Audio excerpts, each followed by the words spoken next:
Hello दोस्तों, स्वागत है आप सभी का मेरे यूट्यूब चैनल पर।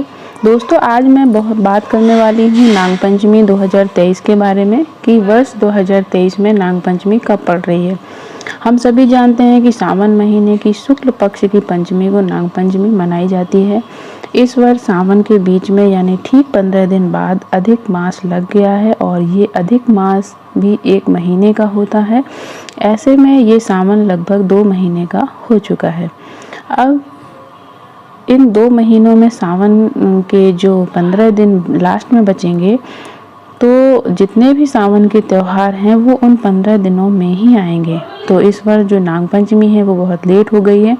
लगभग 1 महीने सारे त्यौहार टल गए हैं क्योंकि बीच में अधिक मास पड़ गया है। ऐसे में इस बार नाग पंचमी का जो पर्व है वो 21 अगस्त को मनाया जाएगा। अब इस नाग पंचमी में आप क्या कर सकते हैं? तो वो लोग जिनकी कुंडली में पितृ दोष है या काल सर्प दोष है वे क्या करें?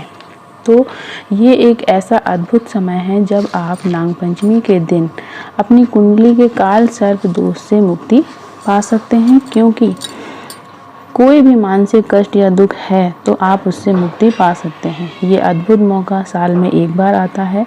वैसे तो आप ढेर सारा पैसा लगाकर काल सर्प दोष की पूजा किसी भी ज्योतिर्लिंग में जाकर कराएं। 12 ज्योतिर्लिंग में से कहीं भी जाकर ये पूजा जाकर कराना कितना महंगा और कठिन काम है, ये हम सभी जानते हैं। परंतु यही काम आप आसानी से कर सकते हैं नाग पंचमी के दिन। तो पहले तो यह जानेंगे कि जन सामान्य जिन पर कोई दोष नहीं है वो नाग पंचमी के दिन पूजा कैसे करें। देखिए, नाग पंचमी में नागों की पूजा होती है, लेकिन इसके साथ साथ हम अपने जीवन के बहुत सारे कष्टों को आज के दिन दूर कर सकते हैं। सबसे पहले सुबह सवेरे उठकर जो अपनी पूजा की तैयारियां होती हैं वो कर लें। आज के दिन अपने रसोई घर में या फिर अपने मंदिर में पलाश के पत्तों पर दूध और लावा 9 स्थानों पर निकाला जाता है, जिसमें 7 नाग नागिन के लिए माना जाता है और 2 उनके छोटे बच्चों के लिए निकाला जाता है। और फिर धूप दीप से उनका पूजन करके जल से 3 बार आचमन किया जाता है। तो इस तरह से नागों की पूजा की जाती है। कुछ स्थानों पर गाय के गोबर से पूरे घर को चारों तरफ से लंबा लंबा निशान बनाया जाता है या घर की चौखट पर गोबर से ही नागों की आकृति बनाई जाती है। गाँवों में ज़्यादातर देखने को मिलता है कि दरवाजों पर नाग नागिनों के चित्र बनाए जाते हैं, या फिर उनकी अभी आप अपने गाय के गोबर से घर की दीवार पर नाग नागिन का चित्र बना करके उनकी पूजा कर सकते हैं।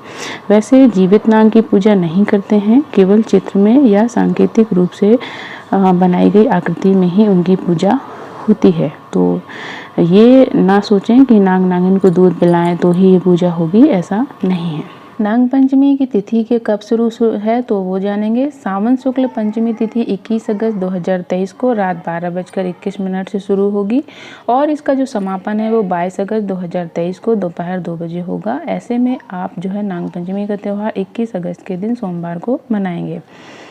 तो ये जो नाग पंचमी है ये और अधिक विशेष बन जाती है क्योंकि सोमवार के दिन पड़ रही है। ऐसे में क्या करना है, जिन्हें काल सर्प दोष है तो वो उन्हें उससे मुक्ति नहीं मिल रही है तो वो अपने घर में पहले से ही तांबे के जो है वो नाग नागिन लाकर रखें, या फिर आप छोटे छोटे चांदी के भी नाग नागिन लाकर रख सकते हैं।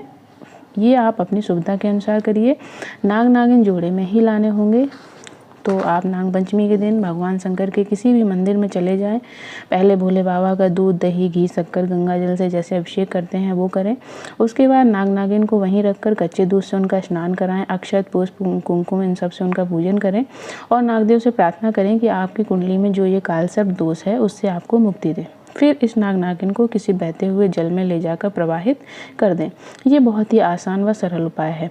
यदि आप यह नहीं कर सकते तो आप अपने घर में ही मिट्टी से नाग नागिन व शिवलिंग बना लें और इन सभी का पूजन करें और नाग नागिन व शिवलिंग का जो है बहते हुए जल में उनका विसर्जन कर दें।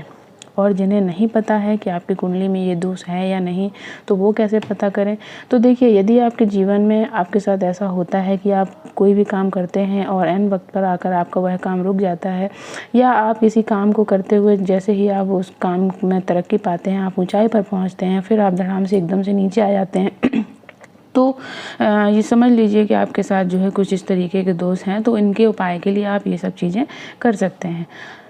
एक चीज़ और, आज के दिन धरती को खोदना भी नहीं चाहिए, कोई बीज नहीं रोपना चाहिए। आप किसी गमले की मिट्टी को भी मत खोदिएगा। बहुत सारे घरों में आज के दिन तवा भी नहीं चढ़ाया जाता है व लोहे की कढ़ाई में खाना भी नहीं बनाया जाता है। इस नागदेव जो है वो जो गलती से भी कहीं अगर आपको दिख जाए, जैसे नाग पंचमी के दिन अगर आपको कभी नागदेव दिख जाए, दर्शन हो जाए उनके, तो कभी भी उनको मारना नहीं चाहिए।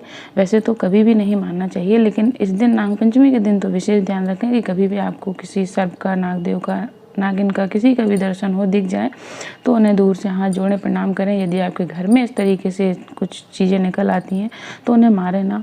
आप जो है वो जो पकड़ने वाले होते हैं उन्हें बुला करके जो है उनको पकड़वा दीजिए।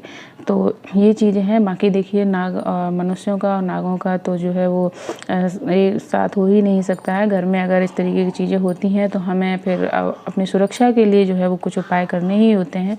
बहुत से लोग मार भी देते हैं, तो लेकिन वो सब आप अपनी सुविधा के अनुसार करें, इन चीज़ों का ध्यान रखें। तो यदि आपको ये जानकारी अच्छी लगी हो, वीडियो पसंद आई हो, तो वीडियो को लाइक, शेयर और चैनल को सब्सक्राइब जरूर करें। आपके लाइक से हमें और भी नए टॉपिक्स पर वीडियो बनाने के लिए मोटिवेशन मिलता है। तो फिर हम फिर से किसी नई जानकारी के साथ नई वीडियो में आपसे मिलते हैं। तब तक के लिए हर हर शंभू, हरे कृष्णा, राधे राधे। मिलते हैं आप सभी से फिर नई वीडियो में नई जानकारी के साथ। तब तक के लिए नमस्कार।